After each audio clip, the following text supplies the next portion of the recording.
Prazer de receber hoje a oradora espírita Neuza Nalon. Além de palestrante, ela também coordena o estudo público do Livro dos Espíritos na Casa Comunhão Espírita de Brasília. Nós hoje vamos conversar com ela sobre a perda de entes queridos. Seja bem-vinda ao nosso programa, Neuza. Obrigada. Para começar nossa entrevista, eu gostaria de lhe perguntar: o que significa a morte para os espíritas?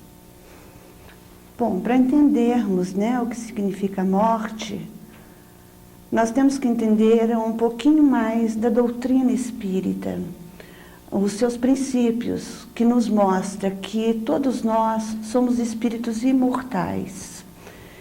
E como tal, nós vivemos em planos alternadamente, o plano espiritual e o material.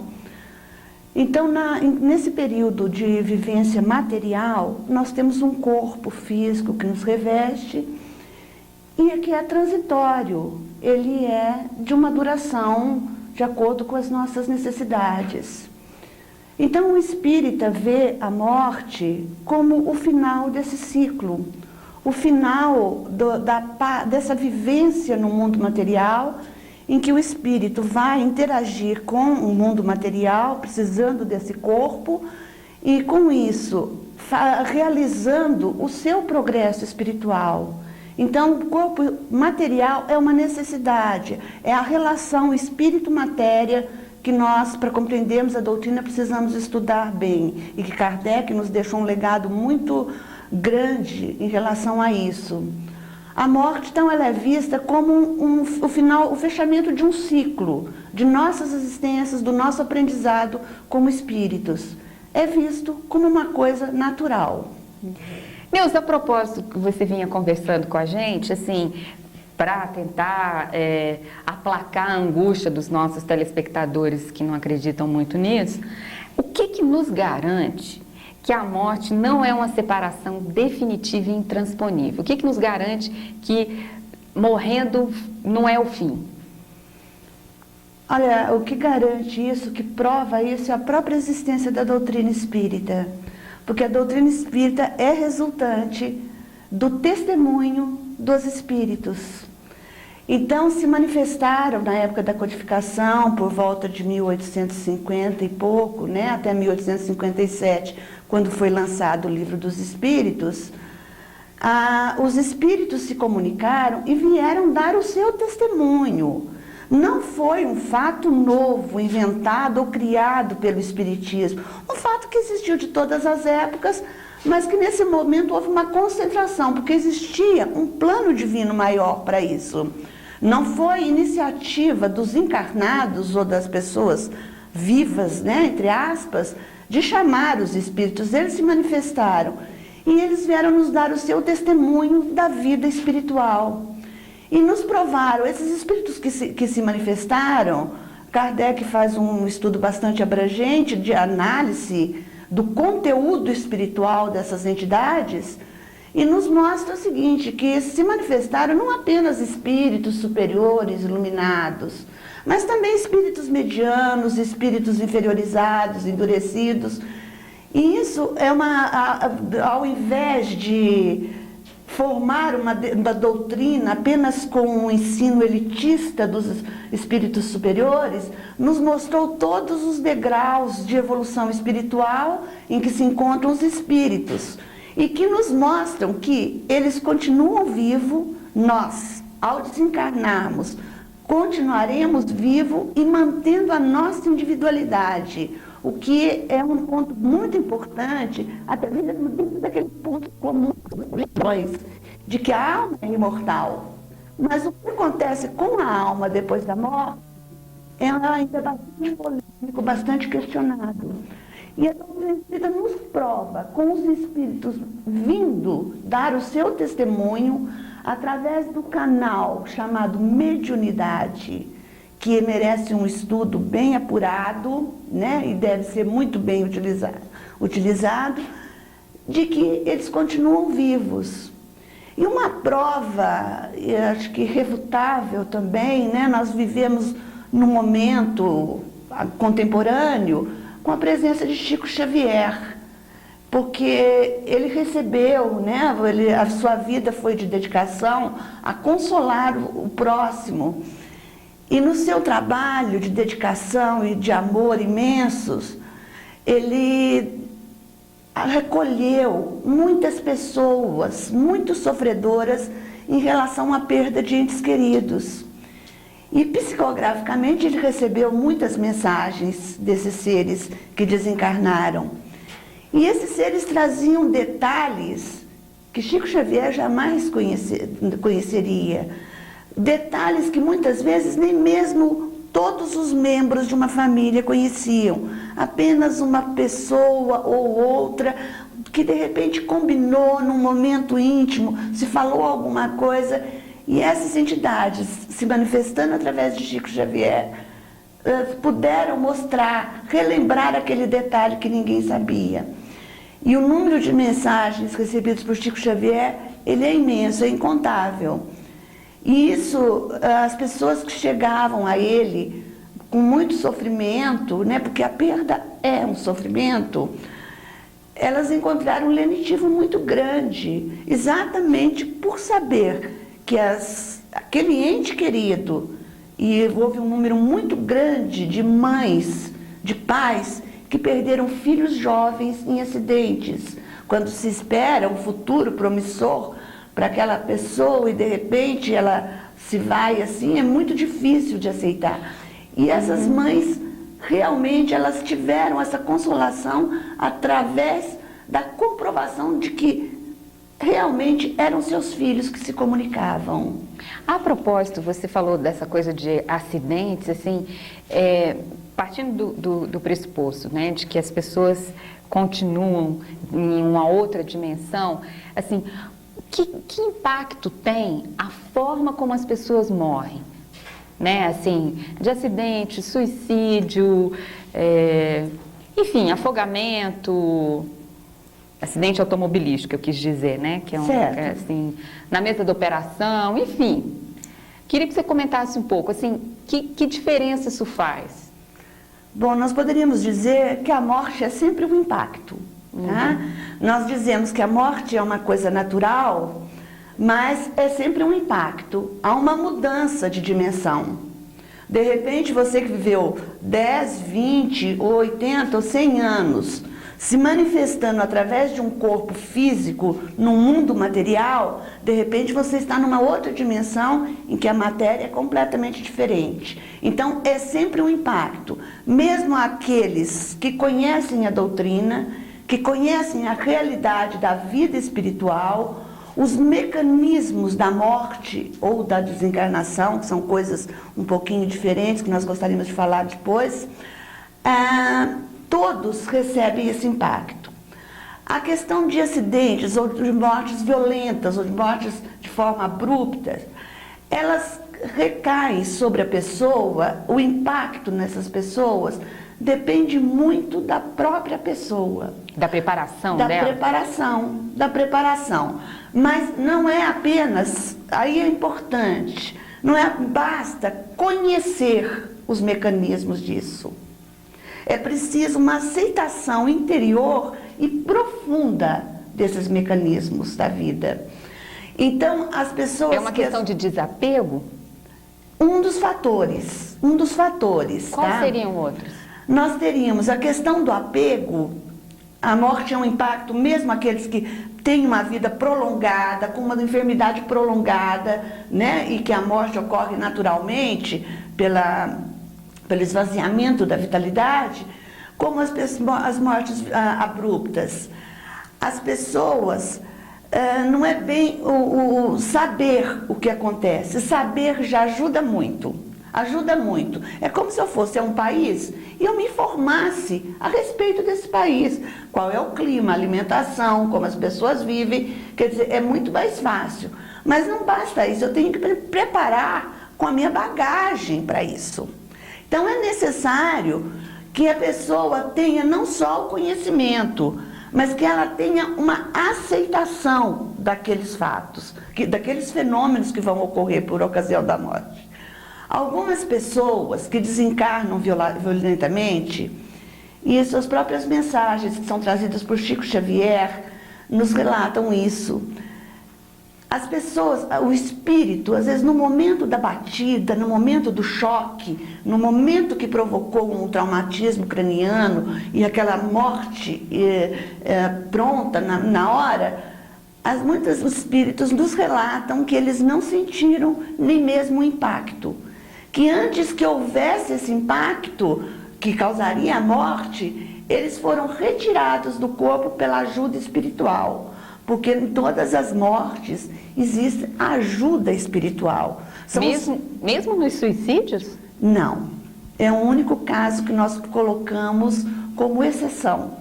No caso do suicídio, a pessoa, é uma decisão da pessoa. É o livre-arbítrio, né? E a pessoa escolhe que não quer continuar vivendo. Então ela desperdiça todo aquele período de vitalidade que estaria reservado a ela aqui nesse mundo. E no suicídio, aí é uma questão do mecanismo da desencarnação. Na desencarnação, os técnicos da espiritualidade, que são espíritos altamente preparados para isso, eles vão desligando gradativamente os liames perispirituais, quer dizer, o laço fluídico, ou como as pessoas conhecem, o cordão prateado, que são os laços que unem o espírito ao corpo, né? Através do perispírito. Então, esse desligamento gradual, ele é necessário exatamente em função daquele impacto que nos referimos antes. Então, ele é feito gradativamente, de tal forma, nós vamos chegar no suicida já já, de tal forma é feito gradativamente, que muitas vezes se leva 24 horas, se leva 20 horas, 10 horas, dependendo do apego das pessoas a determinados bens. E nesses bens nós incluímos as afeições, os afetos, não apenas a sua conta bancária, mas também os seus ideais de trabalho, as suas afeições. Uma mãe, por exemplo, que está desencarnando, que tem filhos pequenos, ela não quer se desligar. Então, tudo isso tem influência na hora da morte. O suicida, então, é preciso desligar gradativamente para que esse impacto não faça sofrer. É amenizar o sofrimento desse momento. E nós vemos nesse mecanismo uma lei divina de amor e de misericórdia, de caridade para aquela pessoa. No caso do suicídio, por ignorar os valores da vida, ele provoca esse rompimento de uma forma brusca. Porque ele mesmo, com seu ato, ele provoca o rompimento desse cordão, né, desses liames do perispírito ligando a alma ao seu corpo.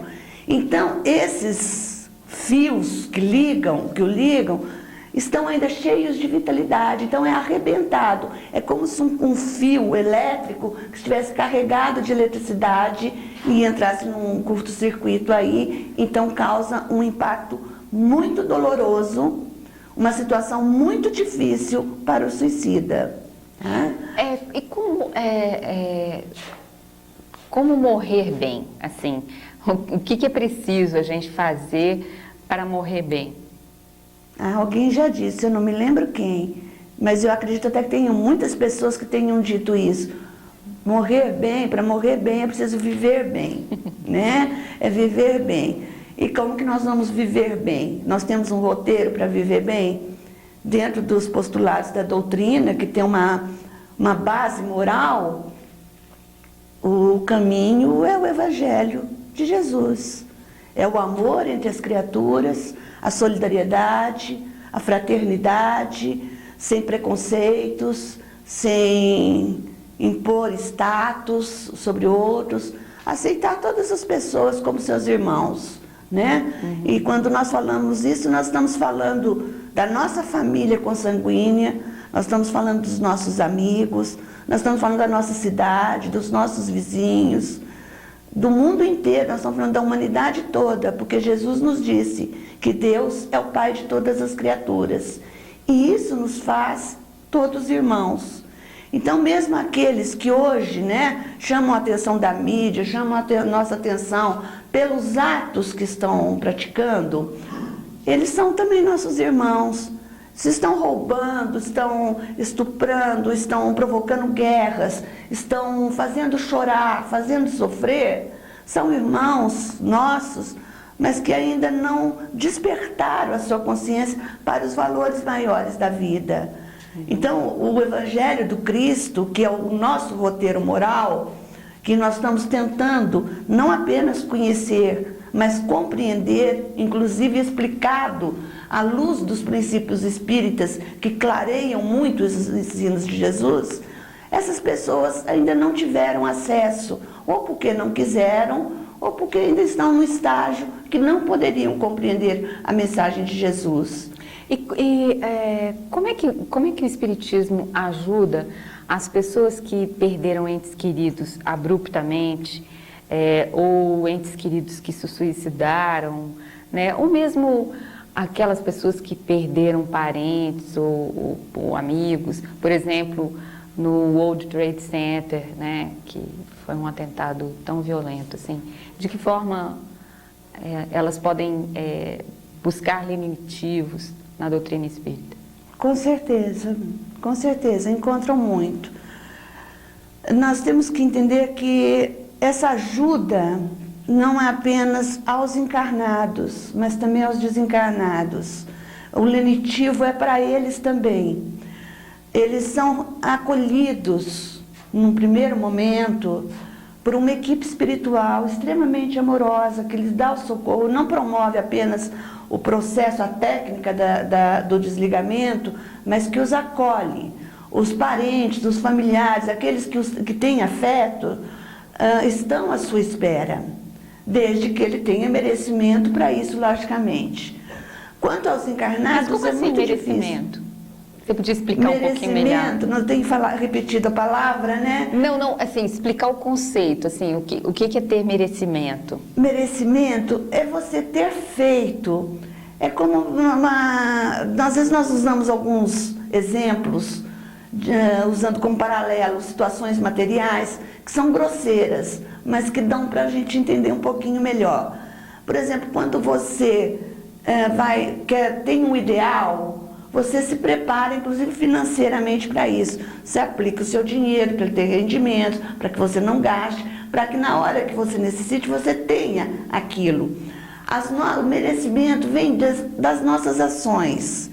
Merecimento vem das ações que nós tenhamos tido um para com os outros, daquilo que nós ajudamos, quando nós demos uma palavra, não só apenas a caridade material de sanar a fome de quem tem fome, que precisa também, porque quem tem fome tem muita dificuldade até de ter uma moral às vezes mais elevada, porque dói, a fome dói.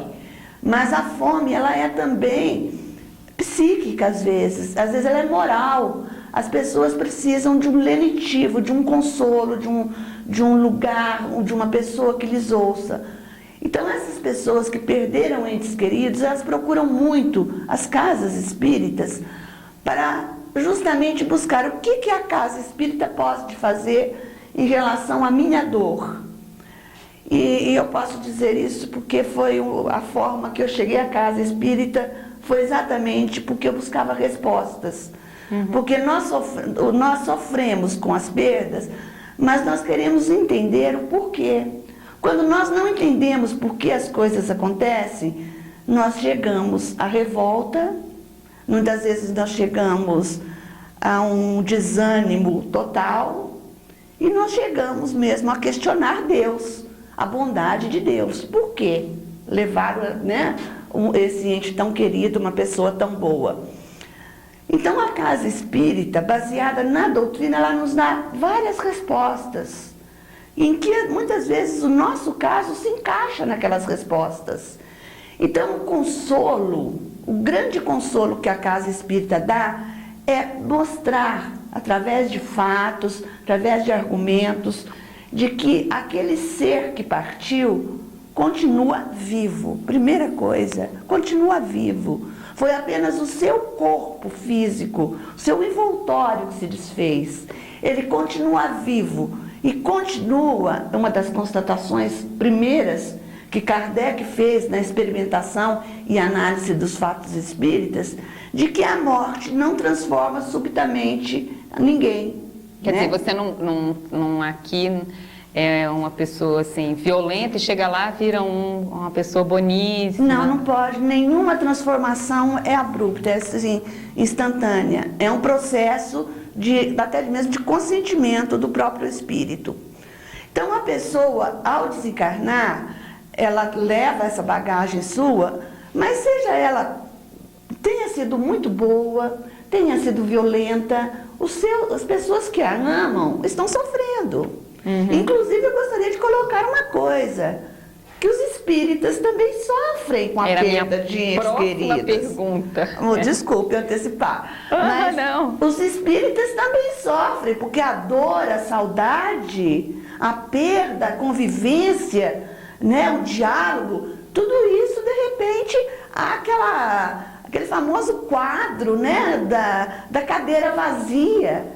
Isso realmente faz todos sofrerem. Então, o que a casa espírita nos dá como lidativo é justamente nos mostrar que a cadeira está vazia do corpo físico, mas aquele espírito continua nos visitando, comunicando-se conosco, às vezes durante o sono, tá? Ou de outras formas intuitivas, né? Pela inspiração, por determinadas lembranças que nós temos dentro de casa, e que ele continua aquela mesma pessoa. E ele leva na sua bagagem tudo que ele aprendeu, não só dessa existência, mas de outras encarnações, a sua bagagem intelectual, a sua bagagem moral e a sua bagagem afetiva. Então, o fato dele ter perdido o corpo não separa os afetos e nem os desafetos, porque pela lei de sintonia, nós estamos, como diz Jesus, onde está o teu tesouro, está o teu coração. Então, onde nós estamos pensando, seja com amor ou com ódio, nós estamos ligados. Mas nós preferimos falar dos afetos. Então, um filho que se foi, ele continua a amar os seus pais, os seus entes queridos, os seus amigos, da mesma forma. Ele se comunica conosco, embora muitas vezes a nossa parte consciente não registre isso, mas a nossa alma registra. E isso é extremamente consolador dentro da doutrina espírita.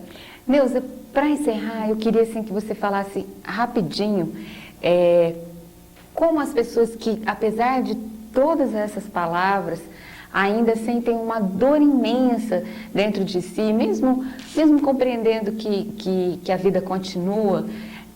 Para essas pessoas, eu queria que você desse uma última palavra rápida, assim, o que fazer para superar essa dor da ausência? É um pouquinho daquilo que nós já comentamos. Jesus nos diz para fazermos o bem. O que mais nos consola e o que mais nos alivia é o amadurecimento que esse momento de aflição nos traz, que se constitui uma lição maravilhosa. Se nós analisarmos alguns anos o fato depois de ocorrido, nós vamos ver que nós retiramos forças, não sabemos de onde. Nós vamos ver que nós aprendemos grandes lições, que nós amadurecemos, nós nos tornamos melhores com isso, se não partimos para a revolta. Então, o que nós podemos fazer é uma coerência que existe, voltando às mensagens de Chico Xavier, que nos ensinam muito a esse respeito. A coerência entre essas mensagens recebidas é dos desencarnados virem e pedirem, primeiro, não se entregue ao sofrimento, eu estou vivo. Segundo, divida esse sentimento com outras pessoas. Ore. A oração faz um bem enorme às pessoas que foram. É como um medicamento para uma dor, é um analgésico para suas dores. Então a oração, ela ocorre, mas essa oração serena, que não é a repetição de muitas orações, é aquela oração serena. Lembrar das boas ações, lembrar do lado positivo das pessoas que foram, do seu afeto, de lembranças boas. Isso é muito importante para ajudar as pessoas. E como diz Jesus, ou como diz Francisco de Assis, dando se recebe. Então, no momento que você está dando, e o que era o dar? Chico Xavier, ainda mais uma vez, através das mensagens, através das instruções de Emmanuel e de outros espíritos, nos mostra o seguinte: doe esse teu amor de mãe, por exemplo, para um órfão. Ele não tem uma mãe que o ame. Doe esse amor a ele. Ame essa criança como ao seu filho. O benefício disso, olha como que é maravilhoso.